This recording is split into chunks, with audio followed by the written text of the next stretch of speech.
আসসালামু আলাইকুম। ইয়াম ফুডিজের আজকের পর্বে আমি আপনাদের সাথে শেয়ার করব পিৎজা সসের রেসিপি।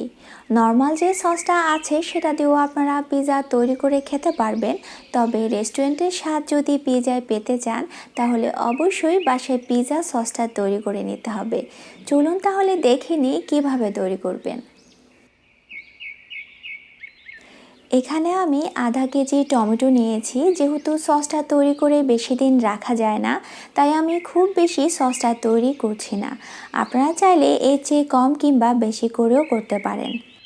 এখন আমি সবগুলো টমেটোকে খুব ভালো করে ধুয়ে ঠিক এইরকম করে কেটে নিচ্ছি। কেটে নেওয়া হয়ে গেলে টমেটোগুলোকে 2 মিনিটের জন্য সেদ্ধ করে নিব, তবে খেয়াল রাখতে হবে খুব বেশি সেদ্ধ যেন না হয়।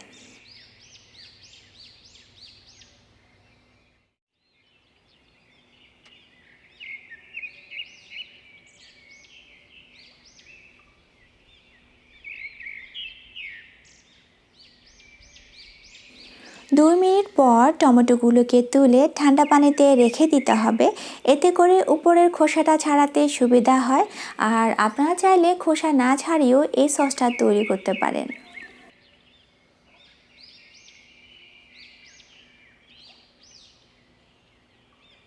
খোসা ছাড়ানো হয়ে গিয়েছে। এখন আমি এই টমেটো থেকে 3টি টমেটো ব্লেন্ড করে নিচ্ছি, আর বাকি 2টি টমেটো কুচি করে নিব।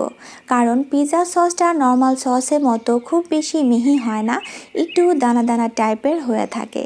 আর আজকের পিৎজা সসে আমি অলিভ অয়েল ব্যবহার করব। আপনারা চাইলে রান্নার তেলও ব্যবহার করতে পারেন, তবে অলিভ অয়েল ব্যবহার করলে পিৎজা সসের স্মেলটা অনেক বেশি ভালো হয়।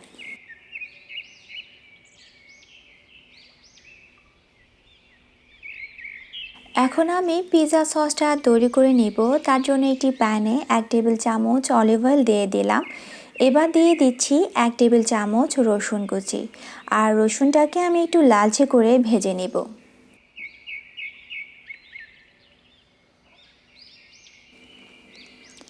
এখন দিয়ে দিচ্ছি 3 টেবিল চামচের মতো পেঁয়াজ কুচি, আর পেঁয়াজটাকেও আমি একটু নরম হয়ে যাওয়া পর্যন্ত ভেজে নিব। পেঁয়াজটা অনেকটাই নরম হয়ে আসছে। এখন আমি কুচি করে রাখা টমেটোটা দিয়ে দিচ্ছি।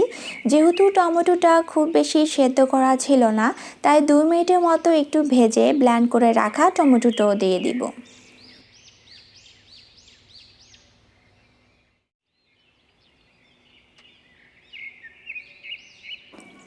এবার একটু ভালো করে মিশিয়ে নিয়ে ঢাকনা লাগিয়ে 5 মিনিটের মতো রান্না করব।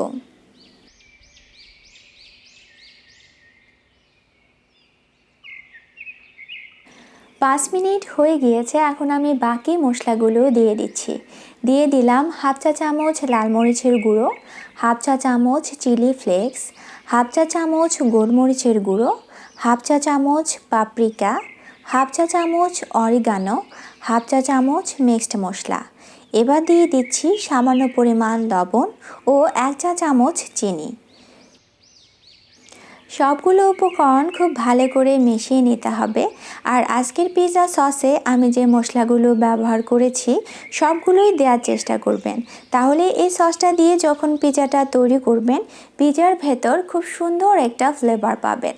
এখন দিয়ে দিচ্ছি 1 টেবিল চামচের মতো টমেটো সস, আর এটা একেবারেই অপশনাল। সসটা দিলে রঙটা একটু সুন্দর হয় তাই দেয়া, আপনারা চাইলে বাদ দিতে পারেন।